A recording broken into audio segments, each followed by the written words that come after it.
Welcome back to the center of it all, chili and mac and cheese. Need I say more? Take it away, Mel. As a mother of 3 grown boys, I know a thing or two about making chili and macaroni and cheese. I know I made a lot of both for a lot of years and often. I also know my boys loved it when I made both and mixed them together. Join me right here at the stovetop today while I show you how to make my kid-tested, mother-approved chili mac. Chili mac arrived in the American marketplace in the form of hamburger helper in 1971. It was really popular, but the thought of a box of dried pasta, powdered sauce mix, and seasonings didn't really excite me or my family. That said, my boys loved Wendy's chili and Kraft macaroni and cheese. So I simply set out to make my own copycat versions of both. And to this day, I wouldn't change a thing.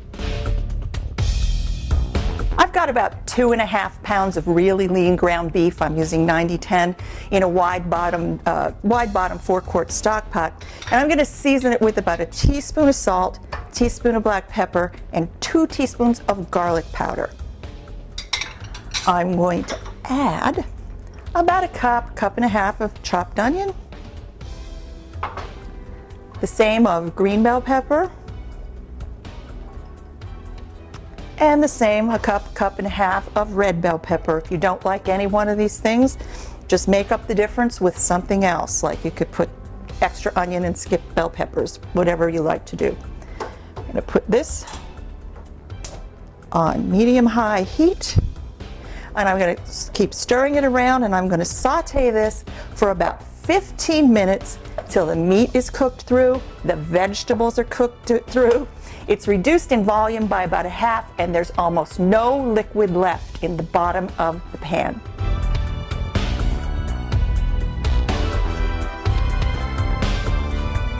It's been about 20 minutes. Everything is cooked through.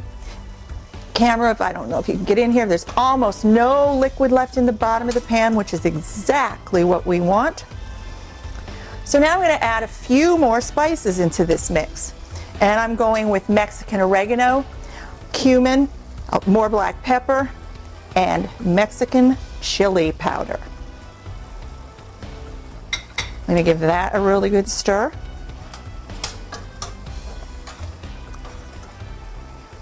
And now we're going to add our tomatoey ingredients.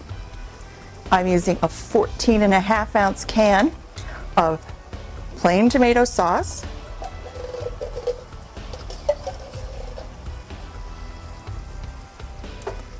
a 14.5-ounce can of undrained diced tomatoes, because I like some chunky tomatoes in there. And thanks to the genius of our middle son, he asked me to start adding a jar of his favorite Tostitos salsa. And that's just full of all sorts of good flavor. So we'll get this simmering, get it stirred in really good to get all the spices in through all the tomatoey stuff. And now our beans. And I like a lot of them. You can add a smaller can if you want. I like red kidney beans. So I'm just going to add, and these are well drained. You don't want to add any more juice to this.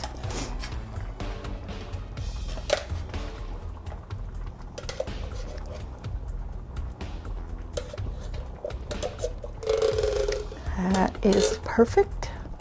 Oh, a couple more. All right, here we go. I'll stir all of these in. And I'm going to let this simmer for about 30 to 35 minutes. And I am going to tell you that this is going to make 4 quarts of chili. And what I do when I'm making chili mac is I freeze 3 quarts and I use 1 quart to stir in to my macaroni and cheese mixture. While my chili was simmering on the back of the stove, I took a couple of minutes to cook and drain a pound of pasta. And please use tubular pasta, penne, anything that's got tubes in it. I used some pretty little cavatelli today. because I like these spirals. I think they're kind of cute. And after I drained it, I tossed it with 4 ounces of butter. That's 4 tablespoons of butter, and I added 2 teaspoons of garlic powder to it.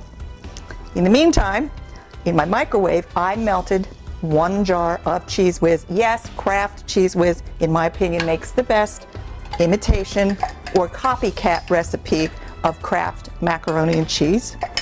As I was just telling Adam, my camera guy today, 1 pound of pasta, 4 ounces of butter, 2 teaspoons of garlic powder, and a jar of Cheese Whiz. Best copycat Kraft macaroni and cheese. Okay, that's all in there. Turn this down because just want it on real low heat. Let's just melt this in into the still warm pasta. Won't take very long.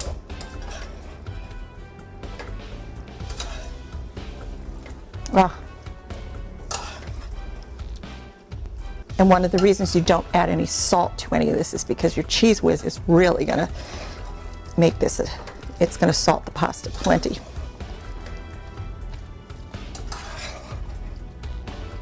Now, in case you don't believe me, you have to just at some point take a taste. Oh yeah. Okay, now comes the fun part. We're going to stir in 1 quart of chili. This is 1 quart, which I've measured out, hot off the stove.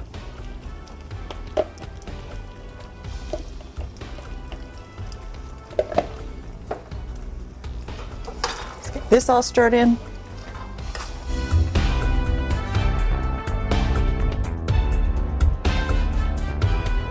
And it is time to head over to the counter and serve our chili mac.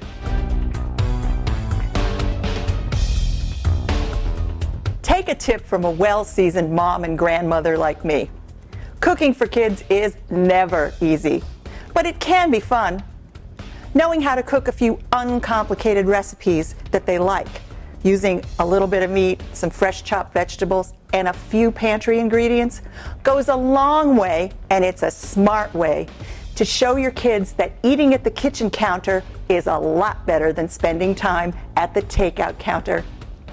For these and all of my recipes, just go to my website. Let us know what some of your favorite meal combinations are on our Facebook page.